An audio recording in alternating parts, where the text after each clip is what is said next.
وقال الله تبارك وتعالى في كلامه المجيد والفرقان الحميد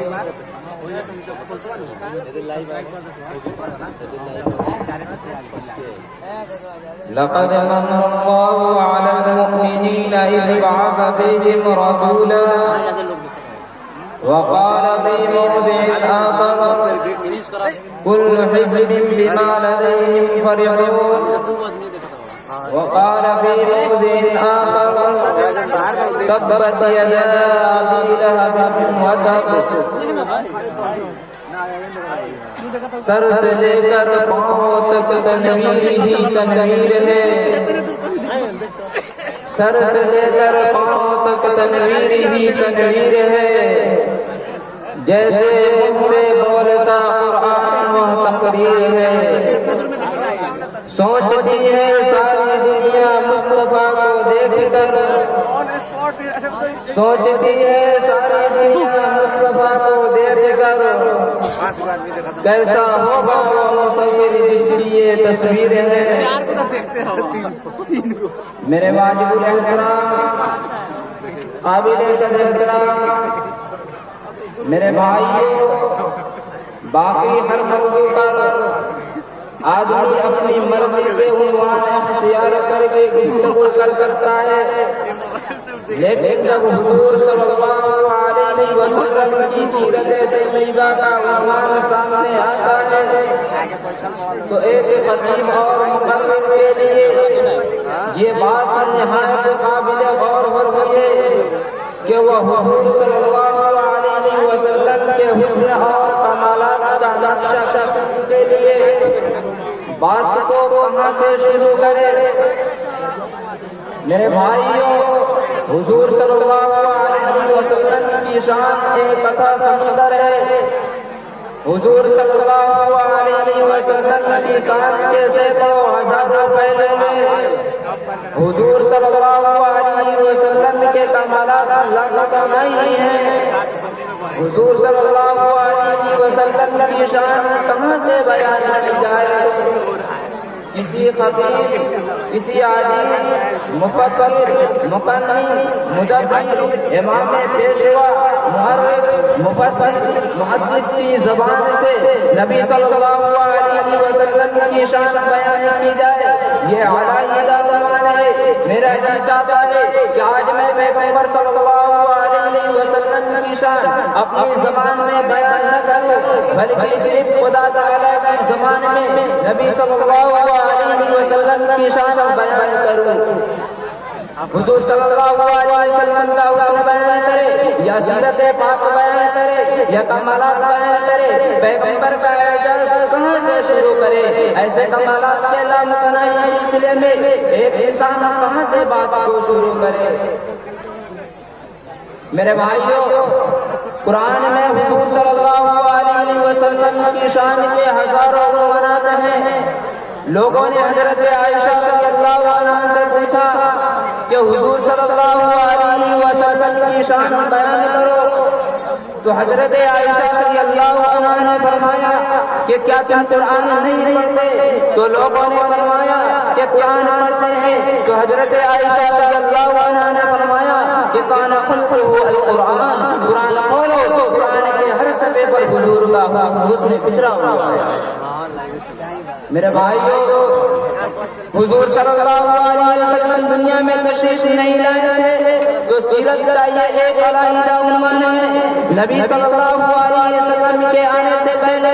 نبی کی سیرت کیا ہے حضور صلی اللہ علیہ وسلم دنیا میں تشریف نہیں لائے تھے تو سیرت کا عنوان کیا ہے حضور صلی اللہ علیہ وسلم دنیا میں تشریف لائے تو کیا ہے حضور صلی اللہ علیہ وسلم مکہ میں ہے تو مکہ کی سیرت کیا ہے حضور صلی اللہ علیہ وسلم مدینے میں ہے تو مدینے کی حضور صلی اللہ علیہ وسلم بدر میں ہے تو بدر کی سیرت کیا ہے حضور صلی اللہ علیہ وسلم احد میں ہے تو احد کی سیرت کیا ہے حضور صلی اللہ علیہ وسلم حنین میں ہے تو حنین کی سیرت کیا ہے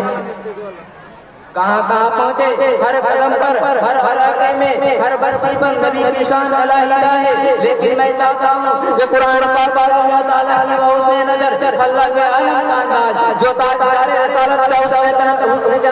اتنے کے لیے کافی ہے، اس کا ذکر کروں گا۔ میرے بھائیو،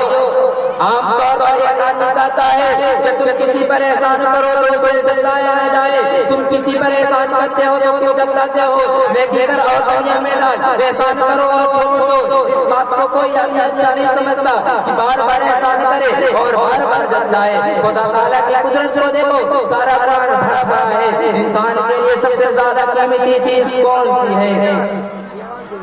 انسان کے لیے زیادہ قیمتی چیز کون سی ہے؟ اس کی زندگی کی بقا کے لیے آپ بتائیں۔ اللہ تعالیٰ نے انسان کو جو چیز کی سب سے زیادہ ضرورت تھی وہ مفت میں دے دی، اس کا کوئی پیسہ نہیں۔ اگر اللہ تعالیٰ ہوا کے پیسے لگا دیتا تو کوئی خوف کر سکتا تھا کہ وہ ہوا ایک آدمی کے لیے موقوف نہیں، ہوا عام کر دی، اس سے انسان کو زندہ رہنا ہے، اسے عام کر دیا۔ حتیٰ کہ باپ کو بھی اختیار نہیں دیا کہ بیٹے کو ہوا سے کرنے سے روک دے، بلکہ باپ والا ہوا سے کر رہا ہے، بیٹا ہوا سے کر رہا ہے۔ سب سے قیمتی چیز ہوا ہے، اللہ نے وہ عام کر دی۔ دوسرے نمبر پہ پانی ہے، اللہ نے وہ بھی عام کر دی۔ لیکن آپ پورا قرآن کھولے، جس چیز کے بغیر ایک قدم بھی نہیں چل سکتا، اللہ نے وہ تجھے مفت میں دے دی، لیکن کہیں ایسا نہیں دکھلایا۔ قرآن پاک کھولو، قرآن پاک کہتا ہے کہ میں نے انسان چیز تیرے لیے مسخر کر دی، لیکن انسان اتنا بھولا بھالا ہے، انسان اتنا ناجائز ہے، انسان اتنا لاعلم و جھوڑالو ہے، انسان اتنا خواہشات کا پیروکار ہے کہ وہ کسی پروردگار نے ایک چیز کو انسان کا نوکر بنایا، انسان اس کو پوجنے لگ گیا۔ اللہ نے سورج کو انسان کا نوکر بنایا اور قرآن میں فرمایا کہ سورج تیرا نوکر ہے، لیکن انسان سورج کو سجدے کرنے لگ گیا۔ اللہ نے فرمایا کہ چاند بھی تیرا نوکر ہے، لیکن انسان چاند کو سجدے کرنے لگ گیا۔ اللہ نے فرمایا کہ ستارے بھی تیرے غلام ہیں، لیکن انسان ستاروں کو سجدہ کرنے لگ گیا۔ اللہ نے فرمایا کہ پہاڑ بھی تیرے غلام ہیں، تو انسان پتھروں کو سجدہ کرنے لگ گیا۔ اللہ نے فرمایا کہ درخت بھی تیرے غلام ہیں، تو انسان کبھی درختوں کو سجدہ کرنے لگ گیا۔ اللہ نے فرمایا کہ گائے بھینس بھی تیرے نوکر ہیں، تو انسان اتنا بھولا بھالا ہے کہ کبھی گائے کو خدا کہنے لگ گیا اور کبھی گائے کا پیشاب پینے لگ گیا۔ انسان اتنا بھولا بھالا ہے کہ جو چیز تیری غلام بنا کر بھیج دی گئی اس چیز کو سجدہ کر رہا ہے، اس کو خدا سمجھ رہا ہے۔ یعنی آسمانوں کا جو خدا ہے وہ تیری، یعنی آسمانوں کا جو سورج ہے وہ تیری نوک کر رہا ہے، وہ تیری چاچا کر رہا ہے، وہ تیری خدمت میں مامور ہے۔ پوری دنیا کا وہ سورج طواف کر رہا ہے، سورج طواف دنیا میں کرتا ہے، وہ مٹی کا طواف نہیں کرتا، وہ پتھر کا طواف نہیں کرتا، انسان تیرا ہی طواف کرتا ہے۔ چاند تیرا طواف کر رہا ہے، ستارے تجھے روشنی بخش رہے ہیں، چاند تجھے روشنی بخش رہا ہے۔ جس پروردگار نے چاند کو تیرا نوکر بنایا اور تجھے چاند سے روشنی عطا کی اور تجھے سورج سے روشنی عطا کی، اس نے کہیں بھی قرآن پاک میں نہیں کہا کہ یہ دیکھو میں نے تجھے چاند دیا، تیرے اوپر احسان کیا، میں نے ستارے تیرے نوکر بنائے، احسان کیا، میں نے پتھر اور پہاڑ بنائے، احسان کیا، میں نے دریا بنائے، احسان کیا۔ آپ پورا قرآن کھول جائے، کہیں بھی اللہ تعالیٰ نے احسان نہیں کیا، احسان نہیں کیا۔ حتیٰ کہ انسان اللہ نے تجھے پیدا کیا ہے اور تجھے پیدا کہاں کیا؟ 18,000 مخلوقات کو اللہ نے دنیا میں پیدا کی اور 18,000 مخلوقات کو پیدا کرنے کے بعد اللہ نے قرآن میں فرما دیا کہ میں نے جانور پیدا کیے، میں نے چرندے پیدا کیے، کا سردار بنایا۔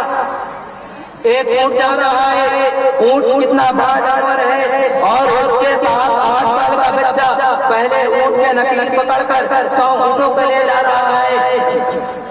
کبھی تو نے نہیں دیکھا کہ اللہ نے تجھے کتنی عقل بخشی ہے کہ 100 اونٹوں کو ایک بچہ ہاتھ کر لے جا رہا ہے، 100 بھینسوں کو ایک بچہ ہاتھ کر لے جا رہا ہے۔ میرے بھائیوں، کارخانہ چل رہا ہے، تو نے ایک بٹن دبایا، کارخانہ چل پڑا، تو نے ایک بٹن دبائی، روشنی ہو گئی۔ یہ اللہ نے تجھے عقل بخشی ہے۔ اللہ تعالیٰ سے دعا کرے کہ ہم سب کو نبی صلی اللہ علیہ وسلم کی سنتوں پر عمل کرنے کی توفیق عطا فرمائے۔ وما علینا